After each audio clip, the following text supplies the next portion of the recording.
ମାଲକାନଗିରି ଜିଲ୍ଲା ସଦର ମହକୁମା ପାତ୍ରଗୁଡ଼ାଠାରେ ଥିବା ସେଣ୍ଟ ଜାଭିୟର ହାଇସ୍କୁଲର ବାର୍ଷିକ କ୍ରୀଡ଼ା ଉତ୍ସବ ବିଦ୍ୟାଳୟର ପ୍ରିନ୍ସିପାଲ ନବକିଶୋର ସରକାରଙ୍କ ଅଧ୍ୟକ୍ଷତାରେ ଅନୁଷ୍ଠିତ ହୋଇଯାଇଛି।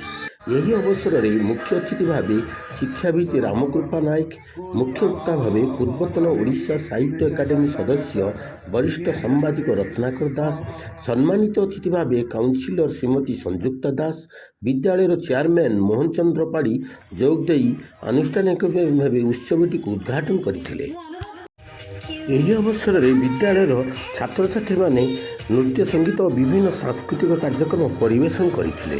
ଛାତ୍ରଛାତ୍ରୀମାନଙ୍କ ଦ୍ୱାରା ପୂର୍ବରୁ ପାରମ୍ପରିକ ଖାଦ୍ୟମେଳା ଓ କ୍ରୀଡ଼ା ପ୍ରତିଯୋଗିତାରେ କୃତିତ୍ୱ ହାସଲ କରିଥିବା ସମସ୍ତ ଛାତ୍ରଛାତ୍ରୀମାନଙ୍କୁ ଅତିଥି ମାନପତ୍ର ପୁରସ୍କାର ପ୍ରଦାନ କରିଥିଲେ।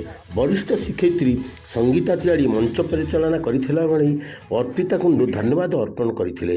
ଶିକ୍ଷୟିତ୍ରୀ ରୀନା ସେଠୀ, ସରିତା ହରିଜନ, ଶତାବ୍ଦୀ ରାୟ, ଶିଳ୍ପା ସିକଦାର, ଦୀପା ମଣ୍ଡଳ, ତୁଷାର ବାନାର୍ଜୀ, ସୋମା ରୀନା ପାତ୍ର, ସୁଗାନୀ ଦେବ ଶର୍ମା, ରଶ୍ମିତା ପାତ୍ର ପ୍ରମୁଖ ଉପସ୍ଥିତ ରହି କାର୍ଯ୍ୟକ୍ରମକୁ ସୁପରିଚାଳନା କରିଥିଲେ।